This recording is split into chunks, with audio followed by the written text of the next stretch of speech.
Welcome back to Kings at the Table podcast, where if you're a king, you belong at the table. And Juan, we got the Week 5 recap. There was a couple good damn games going on. Man, there was a good amount of good games on this whole weekend. A couple upsets. Yeah. Some guys like outshine. And some teams just look on another tier. Yeah, they might have broken off into their own. Yeah. For sure. It was interesting. Well, this first game, Thursday night, was the Bears versus the Commanders. The Bears ended up winning 40-20 in Washington. That was a good win for the Bears, dude. We talked about it off camera. Like, they're kind of like got some consistency going. Yeah, definitely. They're not putting them together, but they're definitely trending in the right way. It was almost after, what's his name? The quarterback. Justin Fields. There you go, Fields. Once he said something about the coach, it's like they started changing play calling. Yeah. And you seen that they ended up trading Claypool. I'm not sure what that was a weird move. Yeah. I don't know. Do you think the Dolphins really need another receiver? I think it's not that they really need one. It's just, why not have one? An extra one. You heard that little rumor, right? Which one? They say that they might not even use him as a receiver. Like what, as a Debo kind of running back? No. So apparently they're saying that they're going to try to put him in schemes where he plays as a tight end. Oh, that was my next. That's pretty cool. He's got the size for it. He's definitely big, but damn. I don't know. That'd be a little. That's an interesting move. That's a little mind blowing right there. Yeah. So that might be a positive for him. Going back to the Bears, as far as them changing plays, now you got DJ Moore going off for 230, 3 touchdowns. Man, that was his field day. God, he looked so. If you had him in fantasy, you basically already won the whole week. Oh, I had him. He gave me 50 right away, 50 damn points. Just think of all the people who had him on the bench. I know a couple of people that had him on the bench. For sure. As far as the Commanders, though, I was big on them, and now you just lost to the Bears at home. What does that say? Trending down a little bit. Or they got to figure some stuff out. Yeah, I think it's more of figuring it out. I'm not giving up on them. Well, they played impressively, but in that game, man, they just didn't show up. They didn't show up. I was just like, what the hell is going on? That score was just like, it right away took off, and they kind of never looked back. It didn't look like them really, though. No, it didn't. Right? No. Can you agree on that? I can see that one. But the thing that got me was the offense kind of I don't know, there were some glimpses where you saw the offense kind of pick up, and then it just go flat. Yeah. It was hella weird. For sure. What was I going to say? Fucking the Washington defense, though. How you give up 40 points to the Bears? Is it that the Bears are really getting it together? They might be. They might be because, again, they played you guys really tough. They did. I think the game before that, they also played a really competitive game. So, maybe like you said, they might be turning it around. Some things started waking up, and everybody's. I think it's more along the lines that they might be in the spotlight with all this, all the coaching stuff. I think more of the fact that Fields is starting to feel the hot seat. It's now or never. If you don't show us you got it, they got to move on. Do you kind of feel like the way he's playing now, let's just give it these last 2 games, was how you expected him to come out this year? Definitely, I did. Yeah. From right away, from game 1, these last 2 games, how he's looked is what I expected from game 1. Yeah. And I thought he was just going to be like, oh, shit, this guy has arrived. Can you imagine if they did, kept this energy? Let's just say the records stay the same, but they were more competitive in their games. There'd be something to look forward to, at least a little bit there. Definitely. I can see some upsets in the road. This next game, though, it was an upset. Yeah, this one was a trip. And it was in London. And, Juan, I told you that Jacksonville was there the week prior. Yep. And I was like, it could be a trap game in the making. Now, I wasn't going to bet on them. Yeah, that's a big thing, though, too. Yeah, so the Jaguars won 25-20 against the Buffalo Bills, and the Bills, they struggled a bit out there. And I could also say that it could be jet lag, from the plane and all that. Yeah, that's definitely something to kind of consider. But at the same time, too, it wasn't their fault they scheduled those games there. Definitely, no excuses. Yeah, pretty much. They did lose their linebacker, Milano. That one's going to hurt them, and they lost White the week before. That's tough. So the little injury bugs coming out for a couple teams now. And that's what happens throughout the seasons. And these guys are out for the year now, though. Those 2 guys that you just mentioned. Yeah, you won't get back. So it's that could hurt them down in the playoffs. I think this is the part where, you kind of see teams that are going to do sales soon. There's a couple teams that they've already rumored and mentioned that, X, Y, and Z is going to be up for auction, trade block, something going on. Damn, why'd you do that? I'm just saying. Because my Broncos are in there. I know, that's why. I just had to put it out by you saying that, and you just said White is out. Oh, dude. Why won't they get trade for Patrick Surtain? But that's the price tag that comes with it, though. I think it would be championship kind of move, though. It would be, because I think he still has a year left in his contract after this one. So you technically wouldn't have to pay him until the next year. Yeah. But I mean, somebody like that, if the Bills do pull that move off, I mean, I would say try to get an extension right away. That way you kind of lock him in. You're not going to trade for a guy like that if you're not going to have an extension. Yeah, for sure. But let's not get too sidetracked. Overall, the Jacksonville is starting to trend up. Yeah, for real. Yeah, they were impressive. Again, like, I know we've been saying this all season. There's no guaranteed wins. But I mean, that one I did see the Bills winning.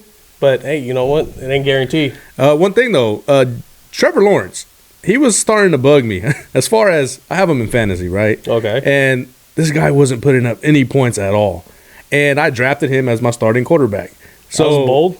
Well, I mean, I don't know where you were at in the draft. Correct, right? Yeah, I drafted him a little later, and I'm watching these shows, and they're saying, "Hold on to Trevor Lawrence." I dropped him last week. And he balled out this week. He balled out, and I'm just like, God damn, should I have had more patience? But then again, I'm looking at it as like, I don't know, though. I don't know if I'm still big on Trevor Lawrence. Yeah, Kevin really went off, right? Yeah. He had a hell of a game, but he's not showing me he's that guy right now. You know what? And it goes back to last season for me, too, because, like, there was a couple of times where, like, you know, like, the quarterback's supposed to be the biggest hype dude for the offense and to get the offense going. You know, you got to be that voice. And, like, that guy couldn't get me to motivate me to do anything. Like, he was like, all right, guys, come on, let's go do this. I'm like, bro. Prior to the game? Yeah, like, I mean, bro, that's the time when you got to get, you know, everything going, and you're about to go in. He's like, all right, guys, let's go. Like, come on now. For sure. But, you know, as far as, like, I think he's in a good opportunity for himself. Well, he's in a good opportunity because he has such good weapons around him. He does. Yeah. I think that's the only reason why. I mean, he's still super productive because he has all the things that he needs. Like, he can't sit there and be like, oh, I don't got receivers. He has pretty solid receivers. Running back Travis went off too. Yeah, you know. Sure. Yeah, he got 2 tugs. But, you know, I don't know. We'll see what happens later down the season with for the Jaguars. Yeah. For sure. The next one was the Houston Texans went into Atlanta, but Atlanta ended up winning the game 21-19. That game was, you know, it was back and forth. It was a good game. Yeah. And C.J. Stroud. Yeah, that guy. Bro, amazing. He broke another record this weekend. He did. He broke Dak Prescott's record for rookie completions without an interception. 177 passes without an interception. That's crazy. He's played a couple good defenses. I mean, but again, it's like he's showing out. He broke Dak Prescott's record, and he just threw 3 picks. He lost his own record. Yeah. Anyways, Stroud, he's nice though. I like what he got going on in the coaching and just all together. I think it's a different culture. But let's not too focus on Houston because Atlanta won the game. Yeah, they did. And they're saying that Ritter, the quarterback, they're seeing something in him. Wasn't it like just a week or 2 ago where you saw the beef on the sidelines? Yeah, but again, we've seen that with Justin Fields. Yeah. So is it that, you know, it takes a while in a season, you know, we not overreact, but we react to what we see. And it's only been 4 weeks, so every week we have to say something about a team. But 4 weeks in, 5 weeks in, you can kind of see where they're headed. And they're trending towards believing in Ritter. Yeah. Yeah, in a way. I'm not sold on him. Yeah, I'm not sold. But, I mean, obviously, they see something that we don't. You know, they obviously spend way more time with him. They more follow with him and everything like that. So it could also maybe it might be like you said, going back to the coaching thing. It could be the way he's leading the team. Like you're talking about how Trevor Lawrence isn't the guy before the game. Maybe he's just let's get the group together. Come on, we got this kind of thing. So if you were the Falcons, would you still trade for that Justin Fields trade that you kind of thought about? Oh, hell yeah. I mean, especially the way Fields is looking. Come on, dog. Fuck yeah, I would. But this next game was the Lions versus the Panthers. 42. What up, Detroit? Detroit in the building. 42-24. Bro, they're looking better every week. Every week. I mean, it was the Panthers, though. But still. Yeah, they did their thing. That was nice. You know, Adrian Hutchinson, that dude's a monster. Yeah. Hutchinson, he's a beast, dude. I think he had like what? I think he had like 2 sacks. 2 sacks, okay. He has the most pressure on the quarterback. Yep. Like last week, I don't know if continuing this He week he probably still has. did. But yeah, no, Detroit, they look good all the way around. And you know what? They did it without St. Brown. Yeah. He didn't play yet. And, He didn't play on Sunday. Gibbs also, their backup Yep. running back. But their tight end, I like Laporta.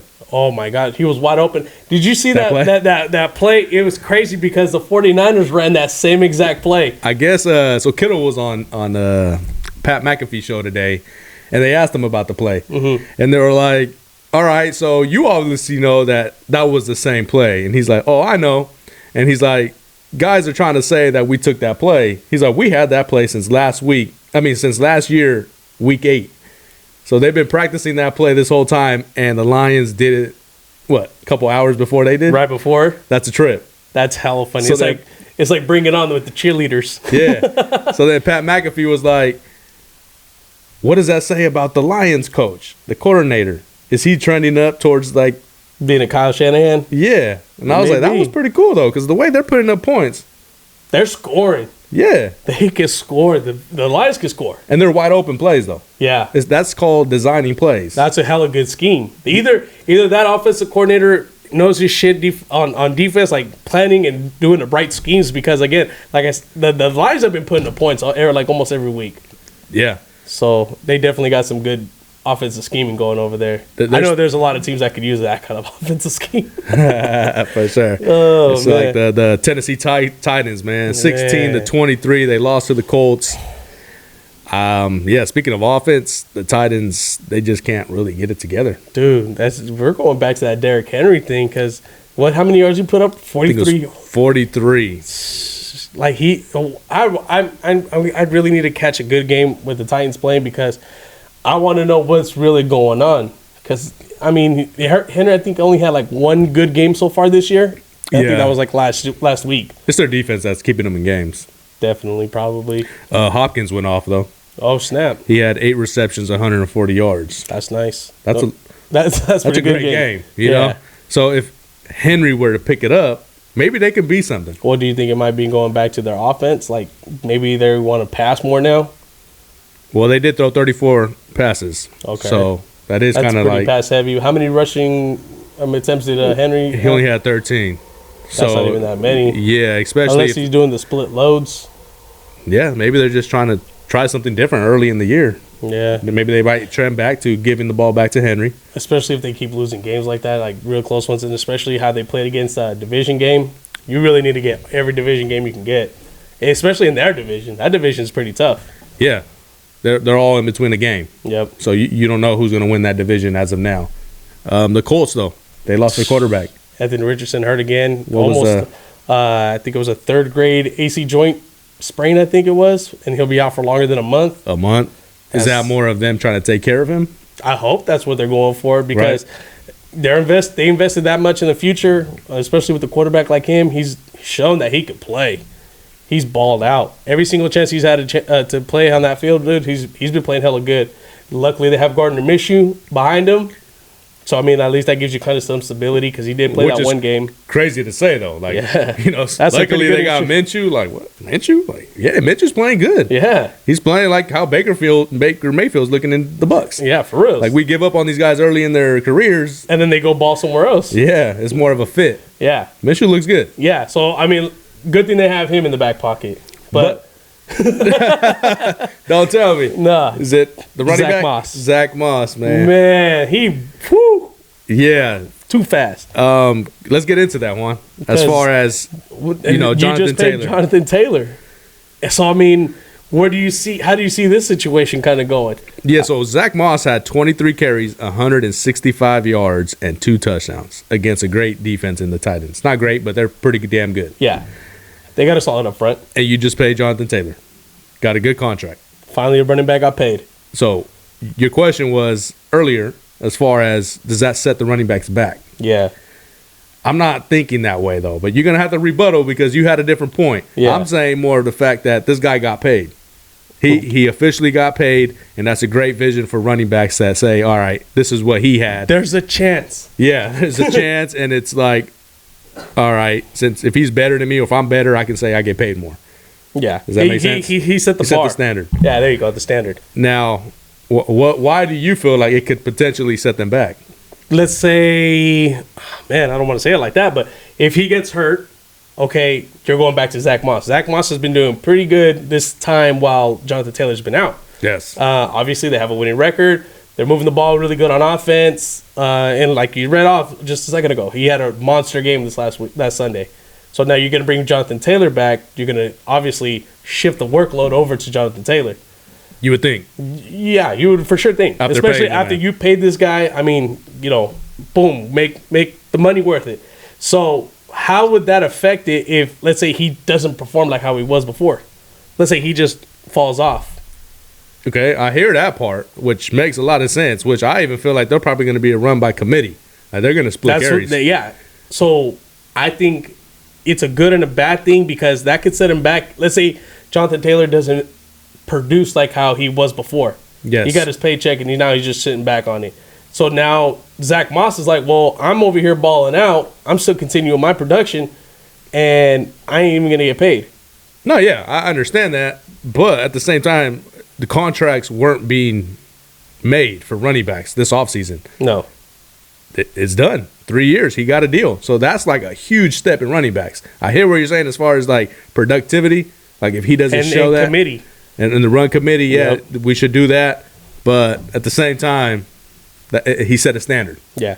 Setting the standard, though. I mean, that is a good thing. I mean, but I just hope some of these guys don't think they deserve to get paid just because one guy did. Yeah, I hear that. Yep. Dolphins, though. 31-16 against the Giants. They did what they had to do. Did they? They just look like they're having fun. Well, they could have put up 70. I mean, that would have made me feel better. Just 71. Yeah. Just one more. Just add one more. Bro, 60's fine with me. Close to 70 at least. Come on. Damn, man. But, Tyreek Hill, the little stat came out. He hit 22 mile per hour. Yeah. That's crazy. Oh, speaking of that, I did have a little stat line as far as speed. They said that the 6 fastest ball carriers this season, Tyreek Hill with 22 miles, .07. Devon the Chain, which he's on the Dolphins. Tyreek Hill, Mozart, Tyreek Hill, and a Chain. That's the 5 quickest speed carriers this season were all Dolphins. Just think, dude. They just and when they do it, it's so crazy because they're big ass wide open plays, and they just fucking take off. And they also broke a record for the most scrimmage yards in the first 5 games in NFL history, passing the Rams. The 99 best show on turf. Show on turf. So and the best part was how Mike McDaniels hit him with it. Oh yeah, at the end, the little finger thing, for sure. Oh shit. But yeah, I think that was just the. But yeah, how about that big win though? I'm talking about the Steelers and the Ravens. Oh yeah, that was huge. Man, I was texting you the whole time like, bro, we're gonna fucking lose. These guys are gonna fucking get us, and then slowly came back on them. They did, and it was a weird game. It was an AFC North type of game. Yeah, it was pretty low scoring, which is what you expect out of these two guys. Yeah, but I mean, you felt every hit. You saw, it had that good originality. Like you knew this is what you were watching. It was a defensive game for sure, straight up. And one thing that obviously was a key to the game was these drops. A lot of drops from the Baltimore Ravens. Dude, they couldn't catch anything. Like they dropped, I think, what was it, like 3 or 4 touchdowns, easy touchdowns. So I wrote some things down though, as far as the Ravens, man. They dropped 8 key drops, right? That's a ton of drops. I mean, I'm pretty sure like 2, maybe like 3 of those were touchdowns. Okay, so 8 key drops. So I'm sitting there watching a couple of First Take, I think it was, and Rex Ryan, right? Okay. You know what this guy said? What did he say? And it's a proven thing with Baltimore that they already have video clips. I wasn't sure if it was the offensive coordinator or the receiving coach. This guy has them out there practicing with a rugby ball, right? That he said he's trying to practice them catching with 2 hands. Fucking Rex Ryan lit him up. He said, a rugby ball? You know what you need to do with that? You need to get that ball and kick it out of the practice field. He's like, you know why? Because, you want to catch it with 2 hands, but now the grip is wider. Oh, that makes sense. And it makes plenty of sense because you can see how the ball's like just going right through. I'm just like, what the He's like, get them a damn football. You ain't playing with the rugby ball. You're playing with the NFL ball, bro. What is the coach thinking, bro? That shit. When I I heard don't that, understand that. I was like, I never heard that. Like, what the hell is that? you know what that made me think of is like nowadays. You know, obviously with social media, everybody's gonna think they're a coach now, and they're training. You know, like, oh yeah, I'm a trainer now. Let's do this drill, and they make up some random ass drill. It's a basketball sport, and they got them doing fucking a weird, different type of drill, different sport. They're over there doing baseball swings while they're playing basketball. Yeah, you know, it's like, bro, stop, stick to the damn sport. Yeah, I mean, there's no need to do some overboard stuff like that. That's unheard of, though. Like, I've never heard any of the greats have to do that kind of weird stuff. Hell nah, I don't know. It got me going, bro. I was like, that is like That doesn't make sense. That's hella dumb, to be honest. But I don't understand that move. I don't want to take away from your Steelers though. That was a big win in Pittsburgh. TJ Watt got that fumble. No, Highsmith forced that fumble. TJ Watt ended the game with the sack. Yep, that was awesome. How do you feel overall though about how it all went down? Again, it was, I don't know. There's man, I don't know, because I'm still feeling the same way about my team. Because again, we got lucky on a lot of breaks. Like you said, those 8 drops, that could have made the game way worse, and it could have been completely more one-sided, right? Yeah. But I mean, the only thing that's still keeping us in games, the defense. I mean, yeah, we scored 1 touchdown, Okay. and that was at Kenny Pickett to Pickens. That was pretty sick. To seal that game. Because with that one, we went up, I think, 4. Or no, we went up to 17. Was that 17? Yeah, we went to 17. Up 7. Yeah, we went up 7. So, and I mean, it's hella funny because like they showed Matt Canada. That was hella funny. Because like in my mind, when I saw that play happen and they just showed Canada, like I was like, bro, I think he didn't even know what the play was. You think so? That's hella funny. They were chanting "Fire Canada" though. They're gonna continue to do that. I think until either we start scoring like 40 points a game. But that was when you guys were losing though. Well, I mean, we're still kind of losing. No, I'm saying that was like the first half. They were chanting that because the ball wasn't moving. How about me calling the bro? You were Warren? saying it. You were saying keep going to Warren, because they were trying to use Najee a lot. We really tried with Najee, but it wasn't working. I didn't text you the whole game, and I text you that last drive. I said, y'all need to use Warren. Mm-hmm. And they used them 3 damn plays in a row, and he gained like 49 yards. 49 yards. That was crazy. Consecutive plays. Yep. Which was sick. Especially that one where he completely cleared homeboy on that one play. Yeah, that was for sure. That was a good one. But yep, puts the Steelers up top AFC North. Top of the AFC North. And now let's go into the Patriots losing to the Saints. 34-0. Do you think it's time for Belichick to go bye-bye? Bye-bye. Damn. I mean, calm down, Backstreet Boys, or what they call them? In sync. In sync. Because I'm gonna tell you right now, that Patriots is not in sync right now. They out of whack. It's I don't know what's going on over there. It's definitely something you're gonna have to start putting some spotlight on, because they're getting a pass. It's like no one's talking about the Patriots, but everyone wants to light up all these other bad teams. Like Patriots are horrible. They've consecutive 30-point losses. Yes, like that's. Bro, like that's what I'm saying. Do you think it's time for Belichick to go? I think he needs to lose the GM spot.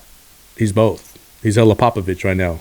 I mean, it hasn't worked since he's lost Brady. We can pretty much clearly say that part. Except for they had that one good year. They're also saying, as far as like him being a GM and a coach, though, I'm saying that he needs to lose the GM position, run as a head coach. You know, you can't do both, especially because he's past 8 to 10 years, if you look at the guys they drafted, none of them are coming out to be like all pro players. You know, he lost talent based on who he's drafting. He needs somebody more skilled in that position. Okay. Like right? Skilled position players. Yes. Okay. I think it's just more of the fact that he still has that coaching ability to be a great coach, but slow your roll, bro. You don't need to run the whole damn team. Like, next thing you know, he's going to want to buy the Patriots. Like, okay, calm down, bro. We know you're a fucking New England legend, and you could, you don't need to do any more. Just coach the damn team. Well, do you think that the way that he drafts is the way he knows how to use certain players? Because I mean, let's not like act like they haven't produced some really amazing players that came out of there. You haven't since Brady, bro. That's well, I mean, he was only big one, but I mean, let's not forget, like, he's brought Randy Moss in. That's not drafted. I know that's not drafted, but okay, not drafting him. Let's go ahead and say Teddy Bruschi. That's hell a long time ago. You see what I'm saying? Okay, yeah. In a sense, yeah. Yeah, as far as drafting, like, That's But key. I mean, they've always stayed slightly. What's the word I'm looking for? They stayed slightly relevant. There you go. And with these guys that you'd never really hear of. Well, that's what I'm saying. That was a big part of why a Brady would affect those guys. So a lot of people are saying having Brady with Belichick covered up a lot of what Belichick was drafting. And that makes a ton of sense. He made Julian Edelman hella better. Okay. Once he left, when the fuck have you heard of Edelman? You know, Wes Walker, all these other guys. I think Brady was covering up a lot of Belichick's bad decision in drafting. So then this whole time it was Brady. As far as that team. Okay. Now I'm not taking away the coaching ability. That's what I'm saying. I still think he's a good coach. Does that make sense? Yeah. What do you think? I mean, in a sense, I see what you're saying, but at the same time, too, I mean, it really started to trend into looking that way as in Brady did do everything. Yeah. Like, he did it all. He's the only reason, like you said, like, Belichick was hella, like, covered up. But their defense was really good when Brady was there. Yes and no. He's a defensive-minded coach, so that's why I said I can't take that coaching from him. Well, then do you think he was covering up for, what was that guy's name who was there for, like, years? Patricia. He's more of a defensive-minded coach, right? Because, what was his name? Patricia? Patricia's back. I know. Yeah. But who do you think is really running that defense? Yeah. I think Belichick. Damn, you think they're that bad then? For sure. Damn. What about the Saints? Saints did get 34, and they shut them out. I think it's still. I think it was just an easy game for the Saints, and the Patriots just laid out for them. Okay, so you're not going to give the Saints credit? I'm going to give them credit. They scored 34. That's pretty good. Yeah, I mean, for in them. New England. In New England. So, Yeah. I mean, obviously, I think I'm still kind of weird about the Saints. Because, like, I want to be like, okay, I think they're actually going to be pretty good. But then there's always those glimpses where I'm like, oh, no, they got big flaws here. You know, they might not be that type of team. Yeah, okay. I keep pulling back from them. I like the Saints. I think they're starting to trend up now. Well, okay. Well, we'll see in the At first, I was like, weeks. I don't really know about how they're going to look, but they're starting to trend up a little bit. The next game, I mean, let's just do this real quick. The Bengals versus the Cardinals. Jamar Chase was wide open. Yeah, he was wide open. He killed it. Just throw the ball to me. I'm open. Every fucking play. So, man says. I mean, it was two bottom-tier teams. I mean, someone had to win. Yeah, for sure. And this actually might be the turning point for the Bengals. It can be. We'll see what happens in the upcoming weeks. The next one was a good game. The Eagles in L.A. against the Rams. The Eagles won 23-14. That was kind of like a weird one for me. I thought, I've been kind of like feeling this weird way with the Rams. I don't know, man. They had a chance. They didn't have a chance. The Eagles still pulling off these wins. How do you see that one going? I feel like that kind of showed as far as tiers. Like, they're both good teams, but the Eagles are just a little above. I'm starting to believe a lot of the Eagles now, man. How their defense is running. Mm-hmm. It's like they're getting after quarterbacks. And it's just the coach, he got those guys playing. Like, they believe in their coach. Now, sometimes I couldn't really, like, buy into the coaching as far as the Eagles. And now I'm like, okay. You can kind of see where the direction that they're going. Yeah. For sure. One play, though, that we always talk about is the Eagle push thing. The tush push. The tush push, whatever it's called. That shit's crazy. They call it always works. The brotherly push is what they're calling it. I did say, though, I was like, all right, let's see if that plays real with Aaron Donald on the line. And I shit you not, bro, that shit was hella old school. Talk about rugby. That was fucking rugby. That's what it looks like when they snap the ball. They're just all like, go. Yeah. Nah. How low Kelsey gets, his helmet is touching the damn ground. He's scraping the fucking floor with his face mask. What the fuck? This shit don't look like the NFL. It's hella rugby.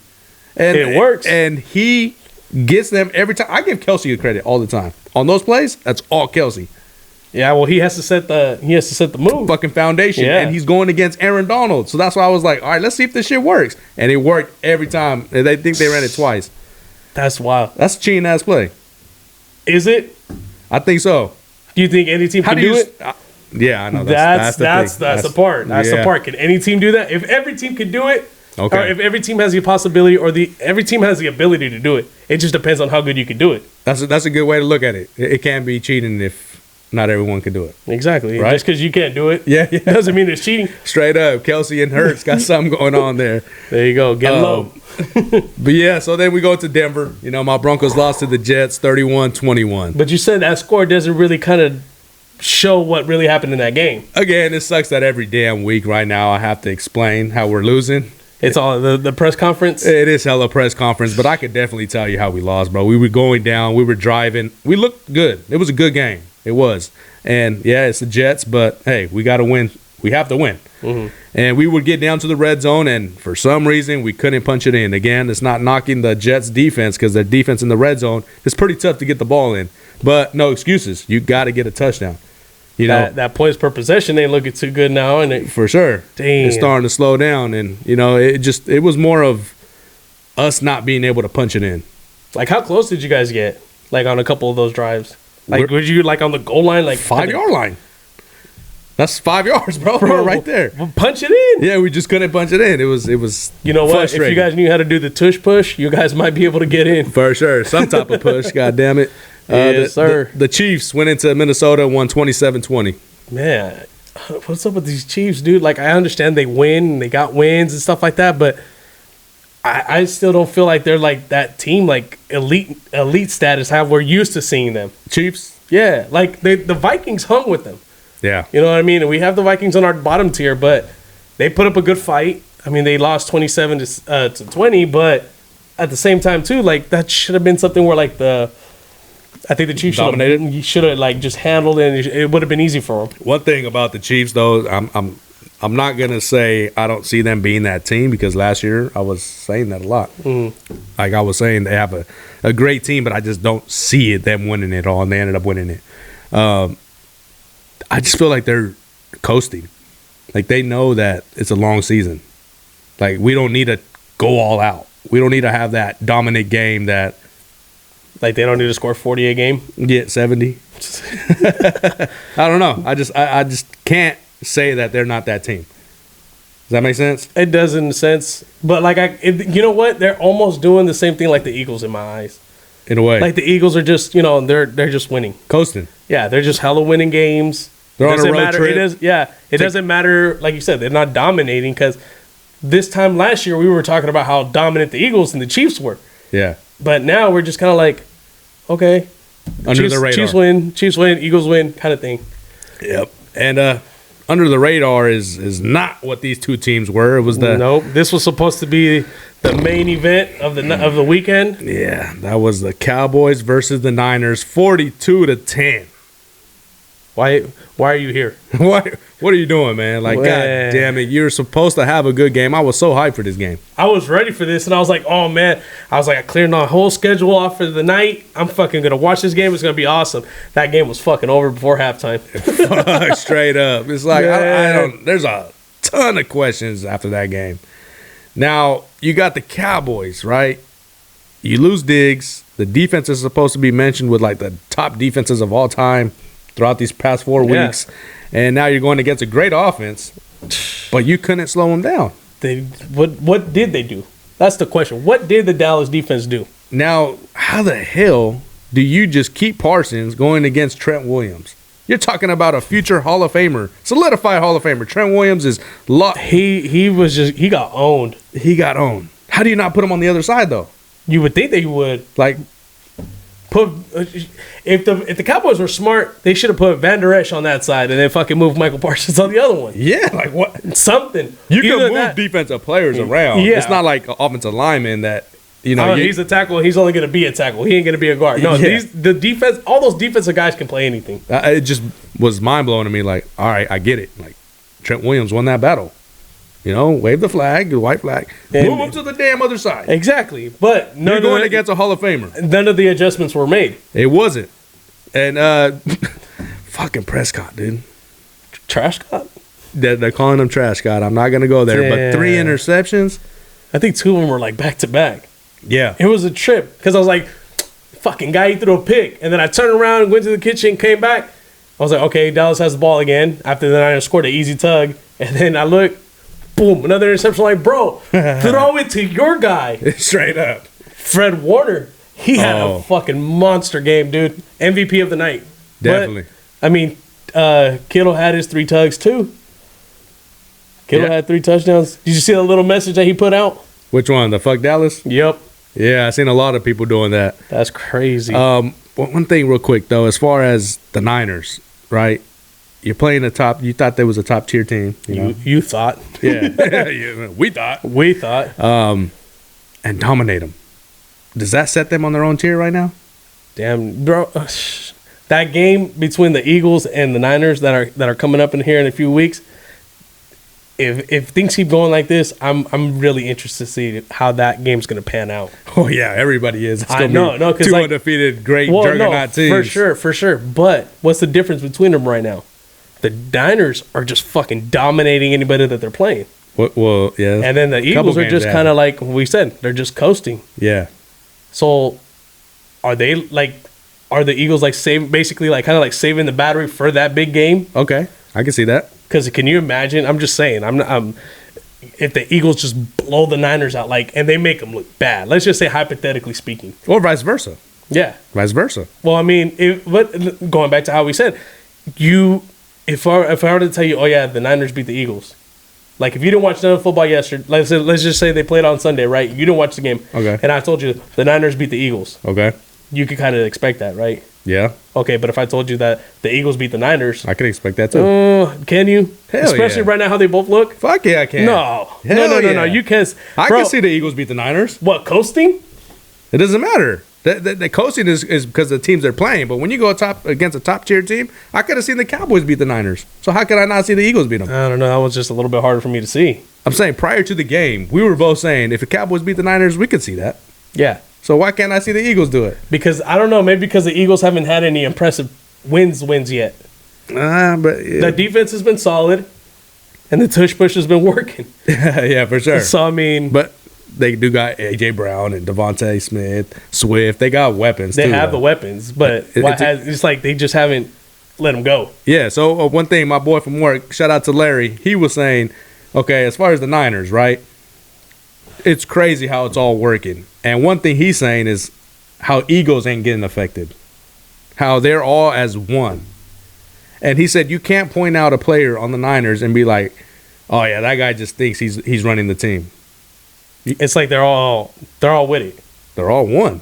Yeah. That's pretty sick. That's that good locker room camaraderie. And I told him that goes with winning though. I said when losses come, you kind of see egos. Yeah. You see Jamar Chase. You'll see somebody get frustrated. Stephon Diggs. You see? So, I mean. They got something going on, though, as far as no Eagles. I mean, Eagles. Goddamn Eagles. Yeah. But, no, I see what you're saying. And that's a good thing right now. Right. Like you said, they're winning. Let's say they go on the skid. Are the Eagles coming out? Then it starts becoming let's say, oh, is Purdy the problem? Depending if that's what's been losing the games or injuries can happen. There's a lot of things that can happen. But like you said, everything's all happy life, happy wife, quote unquote. Yeah, definitely. I mean? You said Purdy, huh? Yeah. Purdy's got a nice stat line. You should see the quarterbacks that went before him. There's a lot of them. He was the last quarterback. But that class is horrible. Malik Willis. Nothing. Kenny Pickett. Desmond Ridder. Sam Howell. Matt Corral. Carson Strong. Zappy. E.J. Brown. None of them are good. Maybe Pickett could be decent. Zappy's all right. He's on the bench. I know, but he's going to start soon. But it's just like, damn, this dude was the last pick, and those guys at that, if they were good quarterbacks. Is it the system, man? Yeah, but you got it. Fucking Purdy looks good, dude. He does. He looks nice. He's Mr. Consistent. He looks poised. He knows the system. He's progressing the field, bro. Like, he looks like him. Right now. No, I'm serious. Like, we'll see. You can't knock him. I'm not knocking him. He's doing everything right. So, I mean, he's nice. Okay. Is he MVP caliber? I think it's what is built around him that makes him the MVP caliber. Okay. Give or take. All right. Let's say if you put from that draft class, let's just say no, for real. Think about it, Rich. Think about it. Go ahead. You throw, let's just say Kenny Pickett with the Niners. Sorry. You swear. You're tripping. Purdy over Pickett, bro. Well, right now, yeah. Fuck yeah. Put Purdy on the Steelers. Bro, y'all be nice. No. What? No. I'm not saying Purdy's bad. No. I'm just saying that he has everything put there for him. Definitely. So, but Purdy on the Steelers, y'all winning more games, bro. Hell yeah. Are we? I do believe Purdy's way better than Pickett. Okay. No, I'm saying. I'm telling you, I believe it's a system. Do you believe they're on the same tier, Purdy and Pickett? No. Where do you put the only reason why I can't see it is because I've seen what Pickett can do, like right now with what we have. Okay, but look, put him on the Niners. If you put Kenny Pickett around all those things, you're telling me right now he could have flourished. They will win, but he ain't gonna look like Purdy. Okay, Purdy's breaking records of completions. Like he ain't forcing shit. He's reading. He doesn't have to. He don't have to. Yeah, that's a good point. He doesn't have to. He's progressing though. Like he progresses the field. Like he doesn't go just first read. But he has that time. Yeah, it's hard to say as far as to put him on that team and when the line they have a way better offensive line. Yeah, and the skill position players that you have there. Yeah, but I do believe Purdy's on another tier than Pickett. I mean, he has had more time obviously in the system and everything like that. I'm willing to say that like. It's his system. It's all the players that he has there and everything like that. Now it's nobody's fault. No, it's not. He got picked and he's obviously showing that he's doing his research, film, he's studying everything, and he has that playbook like the back of his hand. For sure. Every single throw he does is like perfect, exactly where it needs to be, and he's hitting everybody in the perfect timing. He's doing what he has to do. Exactly. Now making it look easy. When push comes to shove. Is he going to be able to make that big play? That's the biggest question mark. Is he going to be able to? Because I can't even think of the time that they weren't losing, or they have been losing. Yeah. But is he going to be able to get you a comeback? Correct. Hold on. There was one play I have not talked about, and that's when the Niners played the Rams, right? And it was crazy because I had deja vu. I'm not even a Niner fan, and I had deja vu. And I know if you're a Niner fan, you for sure seen that and had deja vu. And if you didn't, you're not a real Niner fan. They were playing the Rams, and they ran that play of the Super Bowl. I shit you not. I know my fucking plays when I see a play. Okay. And it was the same play when the Kansas City Chiefs were up on the Niners, and Jimmy G had a fucking deep pass to Sanders, and he overthrew him. Okay, yeah, I remember that one. Purdy did the same shit to Debo. Same play.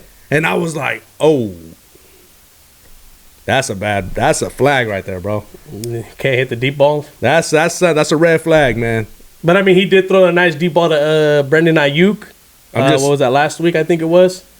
In between the two defenders, he had the corner and the inside, and he had the safety over the top, and he landed it right in front of him. Were they had any pressure, though, like as far as winning or like to win the game? Absolutely not. Well, that Rams game was a little tight at the time. Okay. You see what I'm saying? All right. When the pressure's on you and that deep pass is there, you better hit that shit. Because this is when it comes to playoffs and Super Bowl, you talking about Super Bowl? A Super Bowl? You better make that play. Yeah. That's what gets you the championship. For sure. So that you know, Niners are good and all, but it's going to come down to if he can make that big play. Or make the comeback. For sure. That covers it up, though, right? Yep. Unfortunately, today we're doing a little bit of a different schedule move. Right now, we're supposed to be talking about the Packers and the Raider game. Yeah. Unfortunately, due to certain circumstances, we won't be able to cover that right now, but check in soon. We'll talk about that. We'll talk about it on the story. You know, we'll cover it a little bit. But hey, by the way, that's a nice goddamn hat. Oh, thank you. You know, it's a new little thing here. That's the new hat. Kings at the Table collab with Immaculate Beam Team. You see it. It's $40 a pop. We're gonna restock soon, so y'all make sure to DM us because we'll get back to you guys and we'll hold your hat in. They're flying out the shelves. For real. Tune into the next episode, y'all. Go. Thanks.